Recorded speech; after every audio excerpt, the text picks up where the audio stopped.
आज की कहानी अनोखी दवाएं। काफी समय से दादी की तबीयत खराब थी। घर पर ही दो नर्स उनकी देखभाल करती थीं। डॉक्टरों ने भी अपने हाथ उठा दिए थे और कहा था कि जो भी सेवा करनी है कर लीजिए, दवाइयाँ अब अपना काम नहीं कर रही हैं। उसने घर में बच्चों को हॉस्टल से बुला लिया था। काम के कारण दोनों मियाँ बीबी काम पर चले जाते। दोनों बच्चे बार बार अपनी दादी को देखने जाते। दादी ने आंखें खोली तो बच्चे दादी से लिपट गए। दादी पापा कहते हैं कि आप बहुत अच्छा खाना बनाती हैं, हमें हॉस्टल का खाना अच्छा नहीं लगता, क्या आप हमारे लिए खाना बनाओगी? नर्स ने बच्चों को डांटा और बाहर जाने को कहा। अचानक से दादी उठी और नर्स पर बरस पड़ी। आप जाओ यहाँ से, मेरे बच्चों को डांटने का हक किसने दिया है? खबरदार अगर बच्चों को डांटने की कोशिश की। कमाल करती हैं आप, आपके लिए ही तो हम बच्चों को मना किया।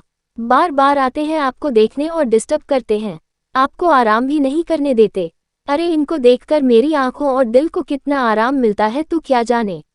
ऐसा करो, मुझे जरा नहाना है, मुझे बाथरूम तक ले चलो। नर्स हैरान और अवाक थी। कल तक तो दवाई काम नहीं कर रही थी और आज ये इतना चेंज। सब समझ के बाहर था जैसे। नहाने के बाद दादी ने नर्स को खाना बनाने में मदद को कहा। नर्स ने पहले तो मना किया, फिर कुछ सोचकर वह मदद करने लगी। खाना बनने पर बच्चों को बुलाया और रसोई में ही खाने को कहा। दादी हम जमीन पर बैठकर खाएंगे और वो भी आपके हाथों से। मम्मी तो टेबल पर खाना देती है और खिलाती भी नहीं कभी। दादी के चेहरे पर खुशी थी। वो बच्चों के पास बैठकर उन्हें खिलाने लगी। बच्चों ने भी दादी के मुंह में निवाले दिए। दादी की आंखों से आंसू बहने लगे। दादी आप रो क्यों रही हो? दर्द हो रहा है क्या? मैं आपके पैर दबा दूं? अरे नहीं, ये तो बस तेरे बाप को याद कर आ गए आंसू। वो भी ऐसे ही खाता था मेरे हाथों से, पर अब कामयाबी का ऐसा भूत चढ़ा है कि खाना खाने का भी वक्त नहीं है उसके पास, और ना ही माँ से मिलने का समय। दादी आप ठीक हो जाओ, हम दोनों आपके ही हाथ से खाना खाएंगे। और पने कौन जाएगा? तेरी माँ रहने देगी क्या तुमको?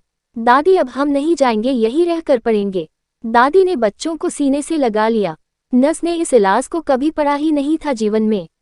अनोखी दवाई थी यह अपनों का साथ हिल मिल कर रहने की।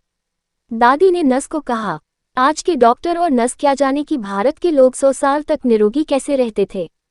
छोटा सा गांव, सुविधा कोई नहीं, हर घर में गाय, खेत के काम, कुएं से पानी लाना, मसाले कूटना, अनाज दलना, दही बिलोना, मक्खन निकालना, एक घर में कम से कम 20 से 25 लोगों का खाना बनाना, कपड़े धोना, कोई मिक्सी नहीं, ना ही वॉशिंग मशीन या कुकर। फिर भी जीवन में कोई रोग नहीं, मरते दिन तक चश्मे नहीं और दांत भी सलामत। ये सभी केवल परिवार का प्यार मिलने से होता था। नर्स तो ये सुनकर हैरान रह गई और दादी दूसरे दिन ठीक हो गई। आए बने हम भी अपनों की दवा। ऐसे ही यह कहानी कैसी लगी आपको कमेंट बॉक्स में कमेंट करके जरूर बताएं और चैनल को सब्सक्राइब करें। ओम शांति।